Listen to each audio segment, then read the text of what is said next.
5 years. I'm Dr. Srinivas Manohar and అది teeth replacement speciality అండి. నేను ఒక లాస్ట్ 10 yearsగా క్లినికల్ ప్రాక్టీస్లో ఉన్నాను. సో మేము డే టు డే చూసే కేసెస్లో one of the most commonest category people suffer అయ్యేది ఏంటి అంటే కనుక స్మోకర్స్ అండి. దాని గురించి కొన్ని ఫ్యాక్ట్స్ మీతో చెప్పడానికి ఈ వీడియో చేస్తున్నాను. అండ్ ఈ స్మోకింగ్ అనే ప్రాబ్లం ఎన్ని ఇష్యూస్ని క్రియేట్ చేస్తుంది అనేది క్లియర్గా మీకు అర్థమయ్యేలా ఎక్స్ప్లెయిన్ చేస్తాను.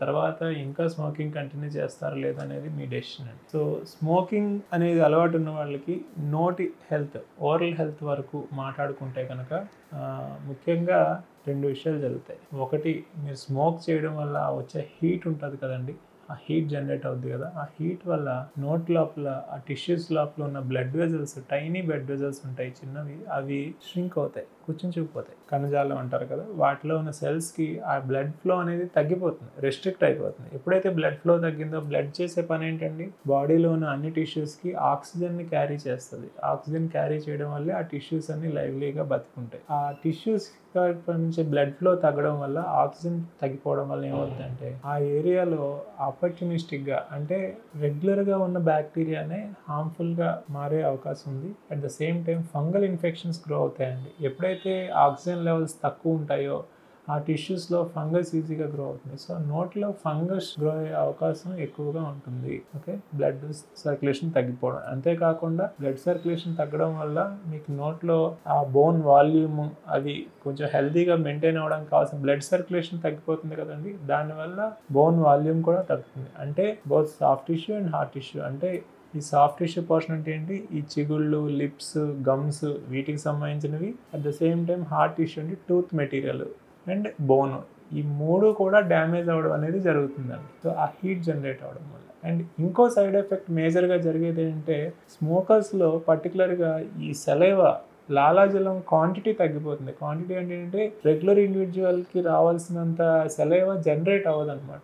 నోట్లోకి ఆ లాలాజలం ఎక్కువ రాకుండా డ్రై అవుతూ ఉంటుంది. ఈ లాలాజలం తాలూకు ముఖ్య గుణం ఏంటి అంటే కనుక అది ఫుడ్ని క్లీన్స్ చేస్తుంటుంది, పళ్ళ మధ్యన అండ్ యాంటీ బ్యాక్టీరియల్ యాక్షన్, టీత్ని ప్రొటెక్ట్ చేయడానికి ఒక లేయర్ లాగా ఫామ్ అవుతూ ఉంటుంది.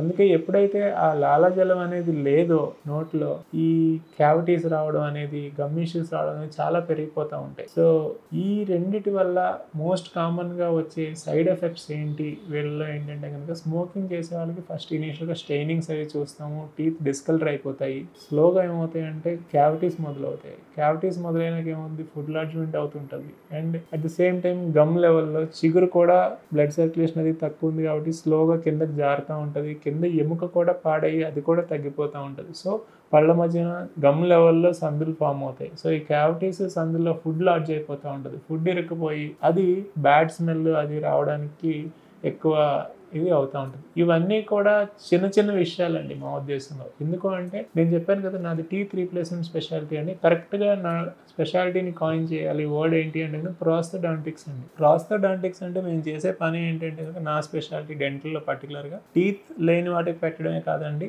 క్యాన్సర్స్ అవి వస్తాయి కదా, ఆ వచ్చిన వాళ్ళలో ఈ దవడ ఎముకలు అవి కట్ చేస్తారు కదండి, అవన్నీ ప్రాస్థెటిక్ అంటే ఏంటి, ఆర్టిఫిషియల్ కదా.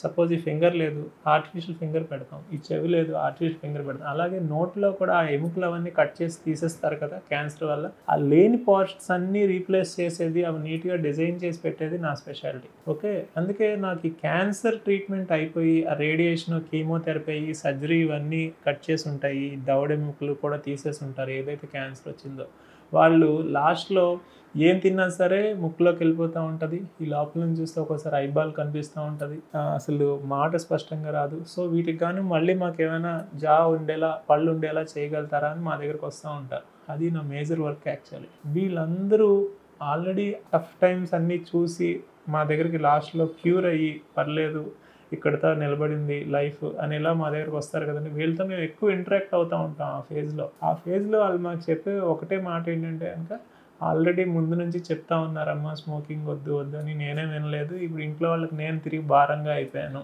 అనే కామన్ స్టేట్మెంట్ చెప్తూ ఉంటారు. సో యాజ్ ఎ డాక్టర్ పక్కన పెడితే కనుక, యాజ్ ఎ హ్యూమన్ బీయింగ్ ఆ పరిస్థితి చూస్తేనే చాలా ఇబ్బందిగా ఉంటుందండి. ఇన్ని విషయాలు చెప్పాక కూడా మీరు ఇంకా స్మోకింగ్ మాను అంటే మిమ్మల్ని ఎవరు కాపాడలేరండి. That's up to you. హ్యాపీగా మీ పని మీరు చేసుకోండి. ఓకే. బట్ స్మోకింగ్ అనేది ఎట్టి పరిస్థితుల్లో చేయకూడదు, వెరీ క్లియర్. దానివల్ల వచ్చే అనర్థాలు ఇవన్నీ. ఈ విషయం చాలా బలంగా క్లియర్గా మీకు అర్థమయ్యేలా చెప్పడానికి ఈ వీడియో చేస్తున్నాను. ఖచ్చితంగా మీకు తెలిసిన వాళ్ళకి షేర్ చేయండి, బెనిఫిట్ పొందుతారు. అండ్ అంటే లైక్ అది కంప్లీట్ లైఫ్ అప్సైడ్ డౌన్ అయిపోద్దండి. ఇలాంటి చిన్న చిన్న విషయాలు, చిన్న చిన్న అలవాట్ల వల్ల ఎట్టి పరిస్థితుల్లో అలాంటి వాటికి వెళ్ళబాకండి. ఓకే, డెఫినెట్గా ఈ వీడియో చూసి అట్లీస్ట్ ఒక 10 మంది 20 మంది మారితే నా ఈ ప్రయత్నం సక్సెస్ఫుల్ అని నేను ఫీల్ అవుతాను. Please do that. Thank you.